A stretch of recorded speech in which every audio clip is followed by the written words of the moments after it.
Good evening, everyone. It's Sam here, priest of Sacred Oak Temple in Edmonton, Alberta. Today's full moon ritual deals with resistance. Resistance and finding courage. Sacred Oak Temple begins by acknowledging that we're located in Treaty 6 territory. This is the traditional lands of the Cree, the Dene, the Blackfoot, Saulteaux, Nakota Sioux, and the homeland of the Métis people.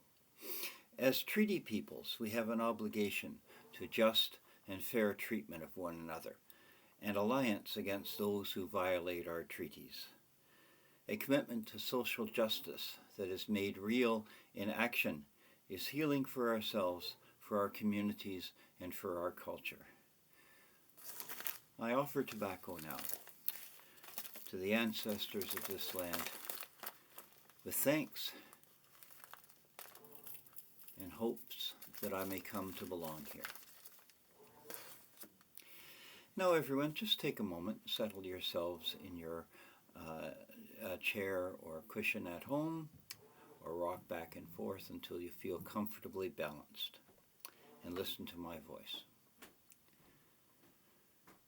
I am strong like a mountain. I am deep like the sea.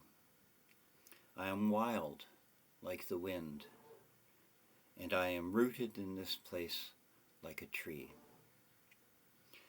We are all children of the same Mother Earth. We're very like the plants and the animals. We grow upward from the ground as the grass does and as the trees. We run along the ground like the deer. We pursue the deer like the cougar.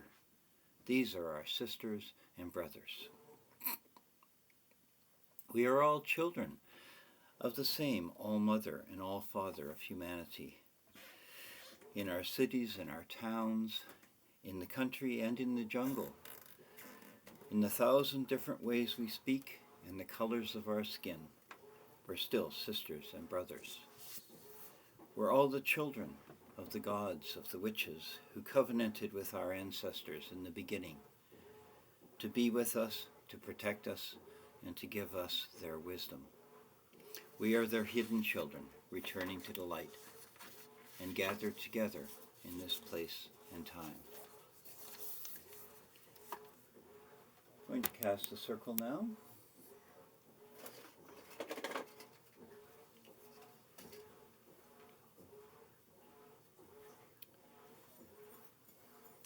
This is a place that is not a place, in a time that is not a time, halfway between the worlds of gods and mortals.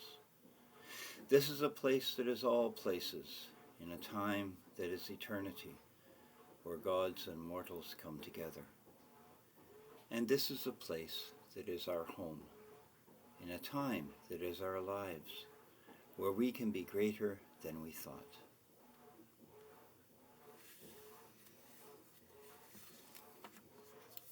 I'm going to call the directions now, beginning with the east. We do not see the air because we are creatures of air. The air will carry our intentions and support our life. I call the east so that air will continue to fill our lungs, so that our eyes will see clearly. Guardian of the watchtower of the east, guard this circle and open the way for the power of the air. Breathe and welcome air.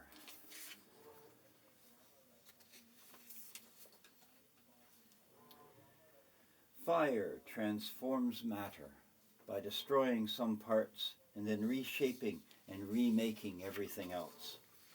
It's a conscious reshaping of reality that we seek when we play with fire. I call the south so that the fire will burn to keep us warm, and we will have the courage to do what must be done. Guardian of the watchtower of the south, guard this circle and open the way for the power of fire. Welcome fire.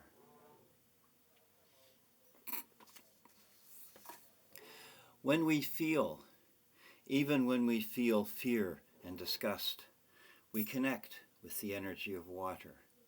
We can move our emotions and draw from them, and return energy to them, like flowing water which enters the ocean and then returns as rain. I call the West so that we will have water to drink, so that we will be able to love one another. Guardian of the watchtower of the West, guard this circle and open the way for the power of water. Welcome, water.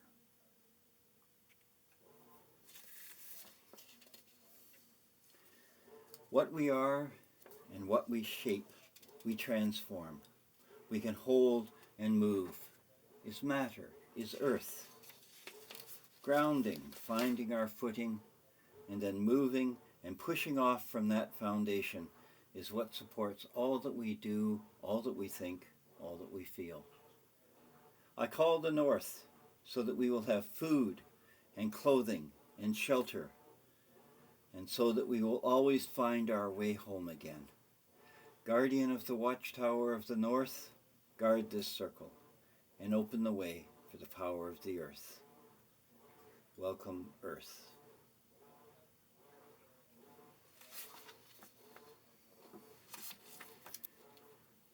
Behind all of the other elements, there is the search for meaning, the desire for connection, the throbbing power that moves through but is not restrained by the other elements.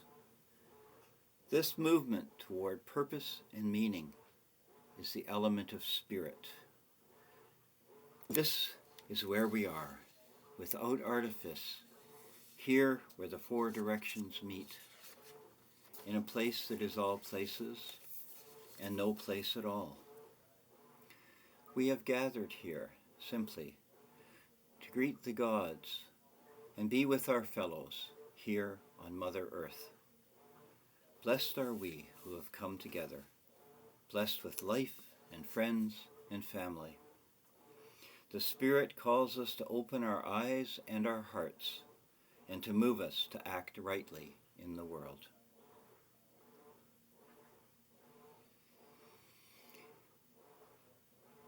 We're in a dangerous time for the world and for our country.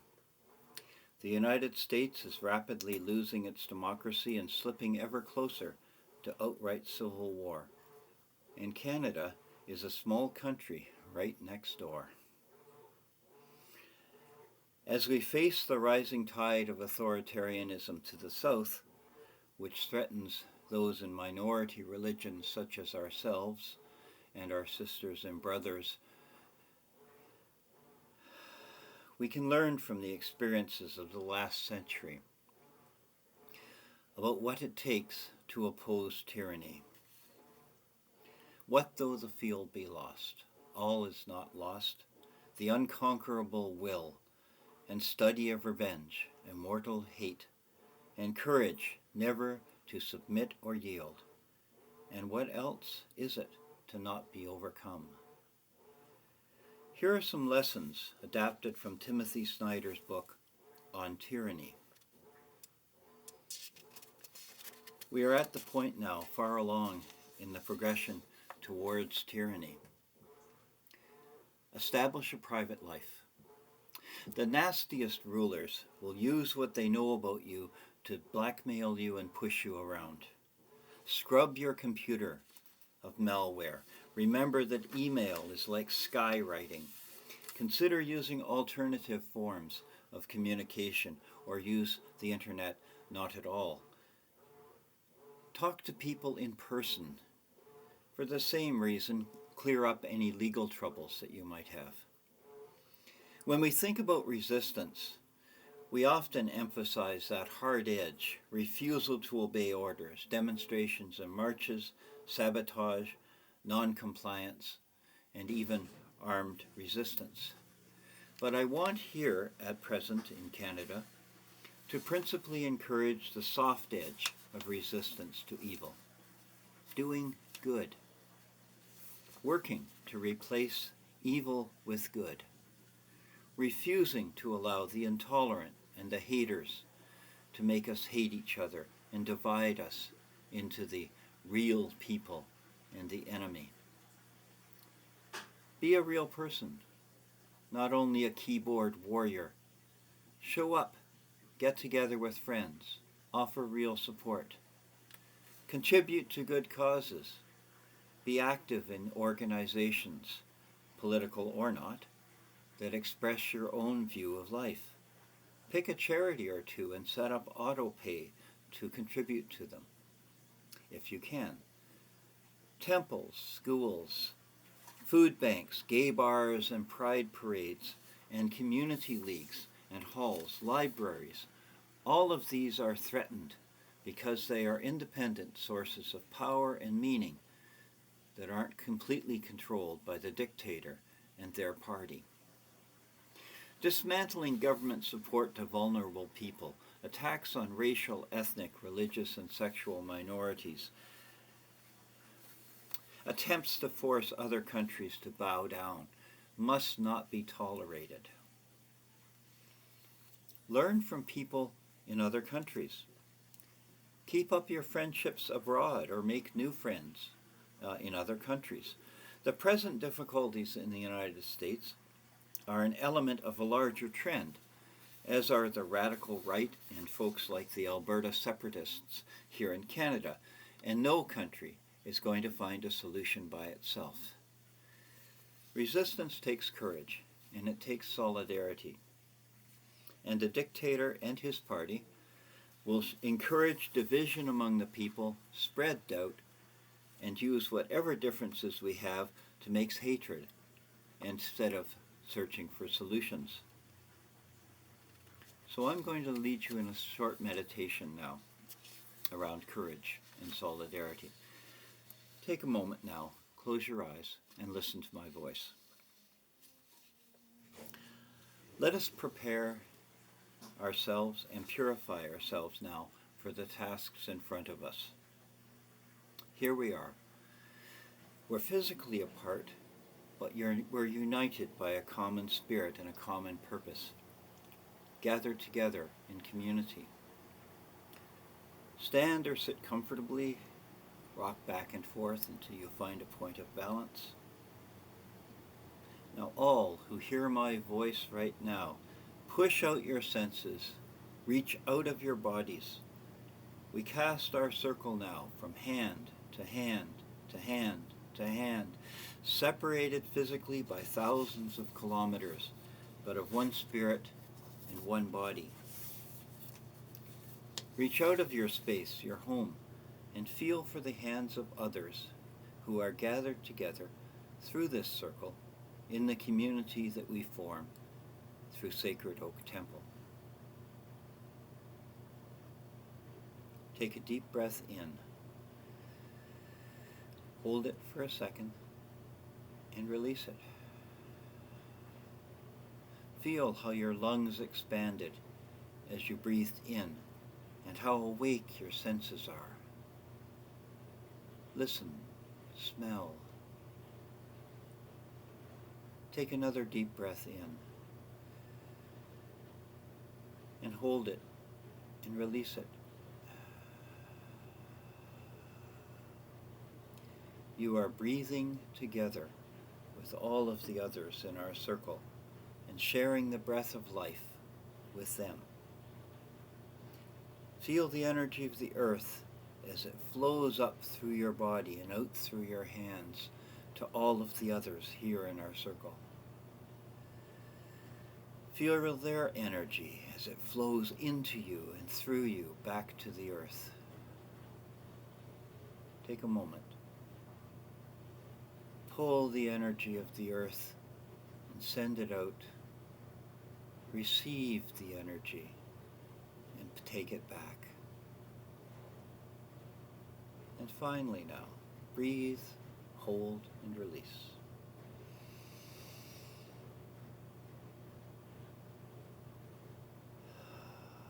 With this breath, we reach out of the circle to the larger communities. Your family, your town, your country, to include them in your blessings. Fully in your body and in your spirit, prepared to move out together into the world. And with each breath, with all the energy we share, with the community we build, we are united. And when we are united, we cannot be defeated. Now, open your eyes and be present here and now.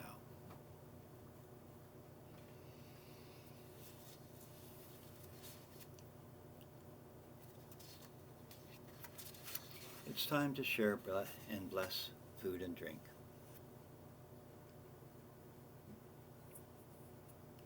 It's not we who bless food and drink, but they who bless us. For in their nature they nourish our bodies, and in sharing food and drink together, we create community. As we share food and drink together, we assume an obligation to each other, and an obligation to the larger communities where we live, to help other people out, to express love, to being open to being loved. No act of kindness is too small to make a difference, and so it was in ancient times, and so it is today, and so as we move forward into the future, may you never thirst.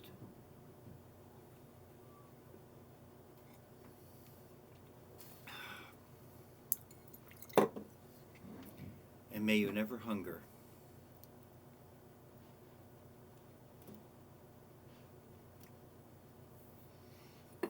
Share food with me and with whoever's in your circle at home, and offer some food and drink to the gods.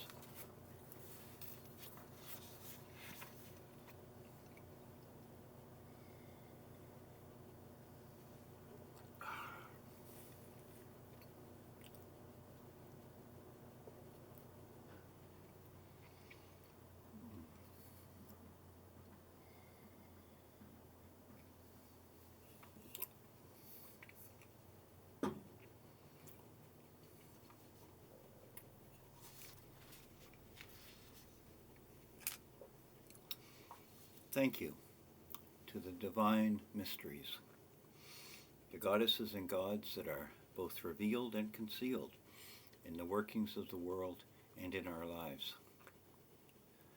May those who share the world of the Spirit with us be blessed. We claim the power of the Spirit to move with us into the world. This is our home. We close the door of the north with thanks to the earth, and we claim the power of the earth to move with us into the world. We close the door of the west now with thanks to the water, and we claim the power of water to move with us into the world. Strength and courage from each other. In unity is our strength. We close the door of the south now with thanks to the fire. We claim the power of fire, of courage and anger to move with us into the world. And we end this circle with the breath of life. That first great blessing. We claim the power of the air to move with us into the world. We will go on together. We will support each other, and we will build our communities. And now let us briefly ground before leaving the circle. Take a deep breath,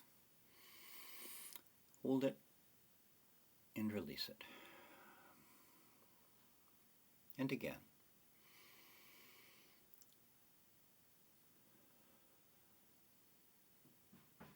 As the sun rises in the morning, the world is covered in light, so we may see where we are and where we are going.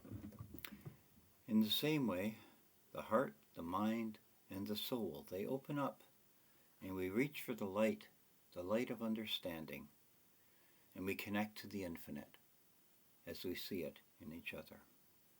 Take a deep breath now, and now release. The circle is open and yet unbroken.